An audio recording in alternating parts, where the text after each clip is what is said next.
So, LeeAnne, do you have any thoughts on how practicing self-care and the social element of beauty rituals may align with Indigenous values or perspectives regarding wellness? Yeah, I mean, I'm not, a knowledge keeper or elder or anything like that, but I do know that adornment, on clothing and even tattoos and earrings and all of, hair, all of those things are often associated with wealth and success and health of the community. So in Indigenous communities, when you have really elaborate beaded moccasins, it's a sign that the community is doing well, that you have time to spend beading and adorning moccasins. That's a sign of community wealth. When women have time to, create beautiful quill work or medallions, those were signs of that people had an opportunity in their lives, not just for surviving, but for thriving, right? And so when Indigenous people have the ability to like do self-care and beautification and adornment and spend time in leisure activities, it's a sign of health. And so by saying to people, hey, you can't go and do all of these things, which are part of rest and relaxation and rejuvenation and well being, it's a sign that our community isn't healthy. It's a sign that you're in survival mode, right? Right. And so, um, I am not all the expert on all of the things, but I do know that fundamentally, when communities don't have art or music, music I guess is art, but when they don't have these things, it's a sign that the community is unhealthy, right? When people don't have time to look their best, take part in rest activities, participate in activities that are like art, music, participate in community gatherings and socialize and develop natural support system, it's a sign that our community is unwell. And Right. so for me, a self-care is very similar to those traditional ways that we would show wealth and safety and success and health. And so, sure, maybe they're not like, creating a medallion or beading moccasins, although that's certainly something that our program youth do. Maybe it's nails or makeup, which, it's a different sort of method, but the reason and rationale behind doing it is the same. It's to show that you have time for rest, creativity, space in your brain, and that you're healthy and well, if Absolutely. that makes sense. Yeah, no, that makes total sense. And it's really making me reflect on the pandemic and how, as we talked about earlier, during the pandemic, I think a lot of people pushed those self care rituals aside because you think, okay, I'm not going to go and see anyone. I'm not seeing anyone in person. So why would I change out of my sweatpants? Why would I put on makeup? Why would I do my hair if I'm not going out and seeing anyone? It's making me think about too, Yeah, like you said, it's a reflection of how your community is doing. And obviously during the pandemic and when people were in lockdown, I think a lot of us struggled with our mental health. And so mhm, it's a reflection of that, and that people were not taking care of themselves because we were going through a global pandemic at the time. And I think if exactly. anyone's like me, and I think a lot of people probably feel this way, I've talked to my co-hosts about this before, since the pandemic has kind of slowed down a little bit and restrictions have begun being lifted, um, I think a lot of us are still stuck in the same mindset that we were in during COVID. And I'm saying this because, like we were talking about earlier, I personally do not spend nearly as much time as I used to get ready in the morning. I still feel like, okay, I'm not going to be seeing anyone today. Why would I do that? You just got to Mhm. change the mindset a little bit. And hearing about what you have to say today, I think has made me really, really reflect on it and think about why I'm not taking the time to take care of Or myself. or maybe reflect on why you were doing those activities before? What was the motivation? Was it for other people seeing you, or was it for yourself? And what is the balance that makes you feel good about the way that you look, right? And so I think Yeah. it's like, for me, it's been about finding a balance between, who am I actually doing this for? Who was I doing this for then?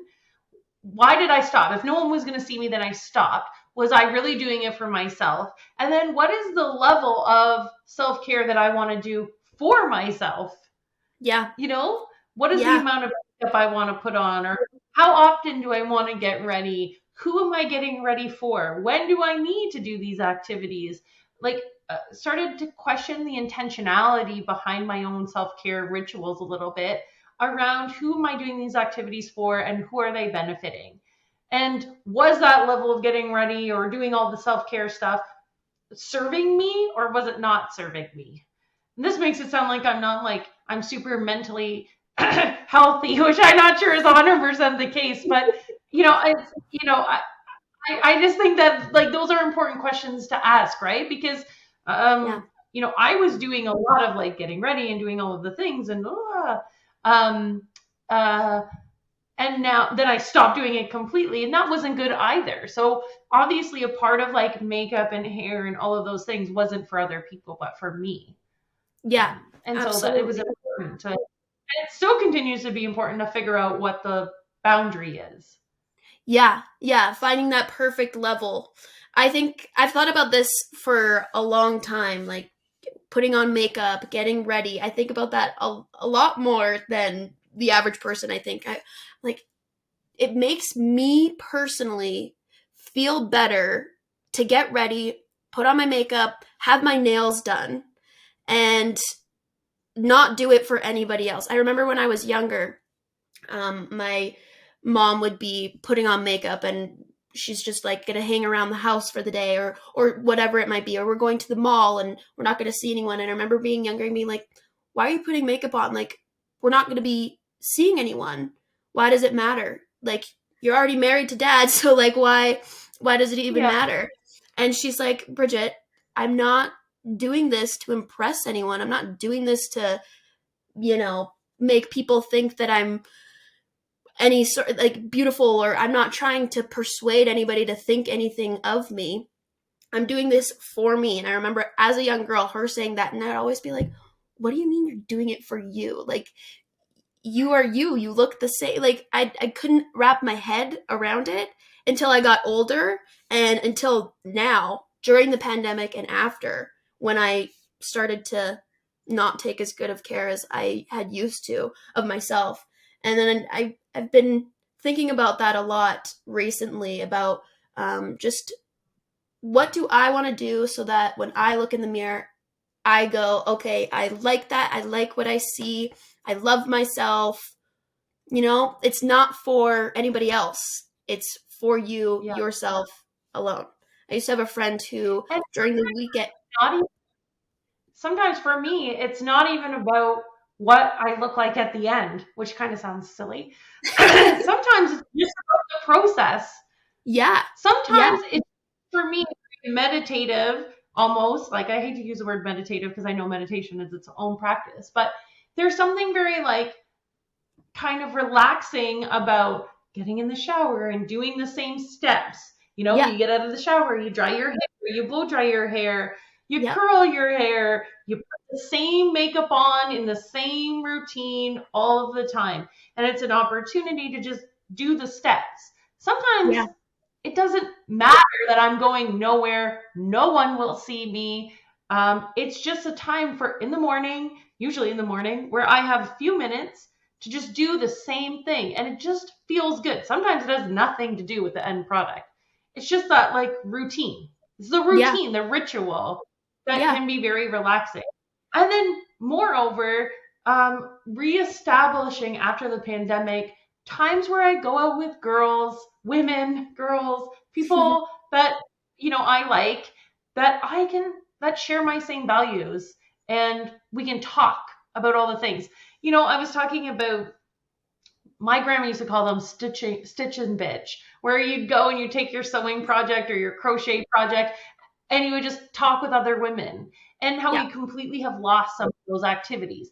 Yeah. That's the same as the nail salon, you know?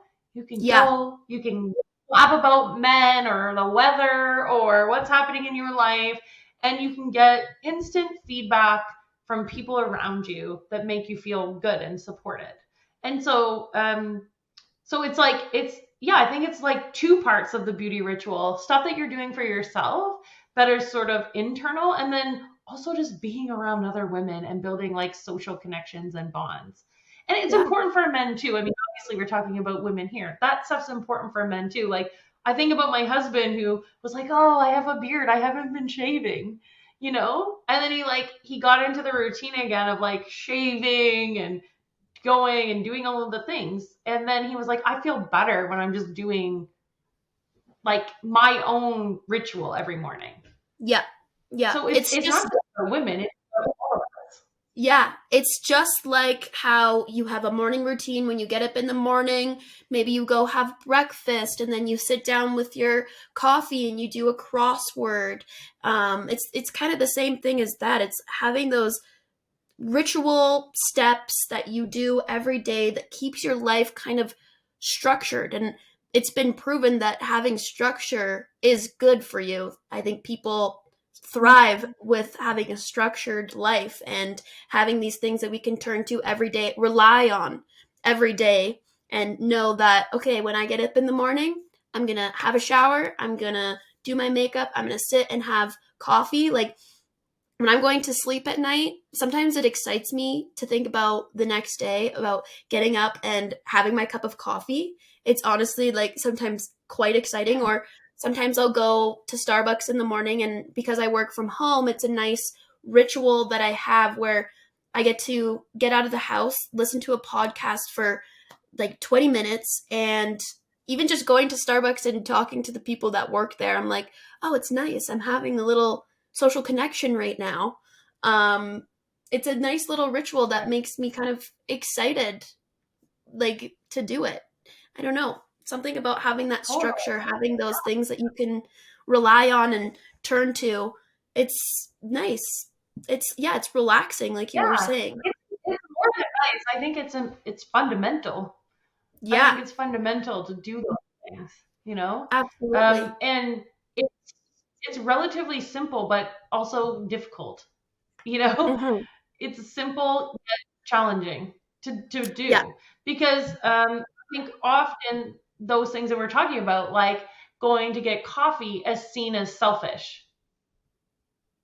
yeah, And so it's there's a lot of like maybe guilt and like self-worth and all of these things wrapped around activities that make you feel good for your mental health.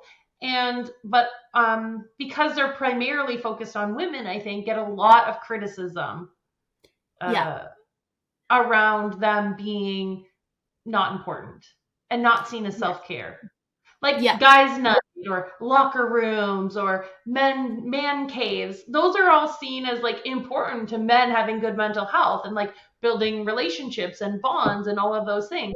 But then you also get the opposite of that, is like, oh, women getting coffee is selfish, or yeah. oh, pumpkin spice lattes are basic.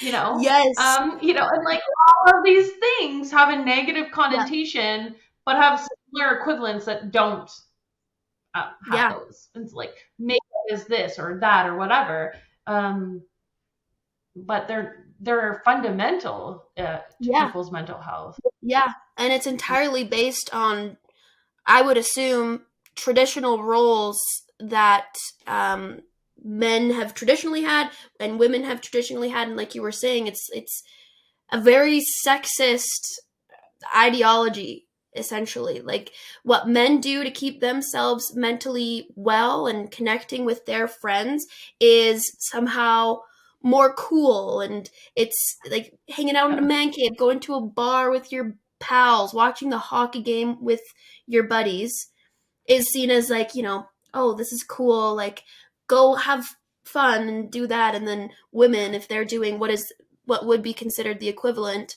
of that to us, for like people who present as feminine or have feminine, you know, qualities and want to get their nails done, that's seen as like, girly, and girly is even seen as a and bad word. and frivolous and all of these Yeah, things. And I yeah, think arguably that becomes worse when you become a mother, right? Because once you become a mother, you're kind of not supposed to exist or want for anything, and you're supposed to give up everything for your children.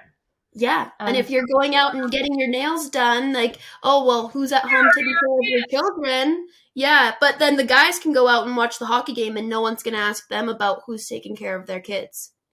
exactly. So it's exasperated by more things that, of other factors of womanhood or motherhood or things like that. And then I think then women become overwhelmed, and and then it becomes a sort of, oh, there's this like sort of, gross looking housewife who's in her robe and slippers at school drop off, and sort of she's heralded as some sort of like almost hero because she's put herself so down low that she's can't even do self-care, and then at the same time criticized, of course, because you can't both be Yeah, great. As a woman, everything is both bad and good, right? And so somehow that is how women are supposed to be, although that person is unhappy. Like, not, there might be people that are wearing a house coat and slippers to kid drop off and perfectly happy, and kudos to them. But for the most part, that person is feeling overwhelmed and no one's stepping in, except for everyone's cheering them on as like, hey, that's what motherhood should be, like this stereotype of like, right. um, if you don't give all of who you are, then you're not being a good mom. To the Yeah, point where you don't even get to have makeup or clean hair or take a shower or put on clean clothes or whatever, yeah, you know. yeah. Uh, So, for people who are struggling with this, do you have any tips on ways that maybe we could start to take care of ourselves, things that we can do to, begin those beauty rituals?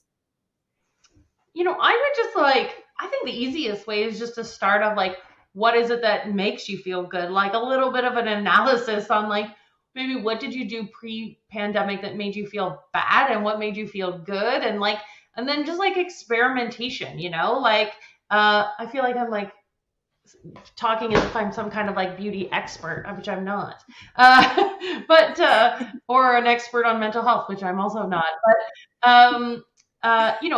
like for me, all I can say is for me, when and for what I've seen in our group of youth that we've worked with, is experimenting and questioning and doing like sort of a mini analysis, like, oh, when I got up that day, I actually was motivated to leave the house when I had a shower. When I put on makeup, I was able to like turn on my camera at a meeting that I wasn't able to the day before. Or like, I felt less socially awkward, or I felt this or that, or I was doing it in different, like, how are you responding to things that you're changing when it comes to self-care and like beauty and doing your own rituals? One of our youth, we did like a COVID coping journal, and she made a checklist of just simple things you can do for your own self-care. And one was like, take a shower, clip your toenails, like, Mhm. which is like really simple things, like, paint your fingernails, uh, wash your face, brush your teeth, floss, Yeah, all of these things are just like basic taking care of yourself, trying to get yeah, yourself out of sort of a bit of like a slump, you know? yeah, Um, yeah, so I would say that's where it starts, just like start thinking about and noticing if by doing these activities, if you're starting to feel better. And I would yeah, argue that like, connection and building relationships, like a kind of like parallel, doing your own stuff where you find a sweet spot of what this looks like in your own life, and then making connections and building relationships with other people in your life is so important. You don't need like 100 friends that you can't call. You just need like two good friends that you can call, yeah, yeah. so starting And to maybe like cultivate an some activity. relationships, I think. Yeah, and maybe Yeah, and like then an picking an activity for activity you where guys to you don't do. wake up, or Yeah, yeah. yeah, Or go like, pick let's get up, go. together. Yeah, like Sorry. even like you don't have any money, just go to Sephora and like browse the sections and like check out the samples, and Yeah, talk about those. Like that's super fun to do. Or like just go and check things out and hang out. And if you can afford it, go get your nails done or go get a pedicure, or, go, you can just go get a blowout, get your hair washed by somebody and have them blow it out. And like, that might not be in everybody's budget, but there are ways to sort of navigate self-care in those ways that make you feel good. Awesome. If anybody wants to connect with us further about this topic, feel free to reach out to us on social media. We'll leave all of our handles and everything on this page. We're looking forward to looping you guys in for a larger chat about self-care and beauty from a primary care perspective. And it should be fun to hear my other co-hosts' input. So please stay tuned for that episode. And thanks again, LeeAnne. If you guys want to get in contact with her, we'll leave information for down there and information for USAY. And yeah, thank you so much. And we'll talk to you guys soon.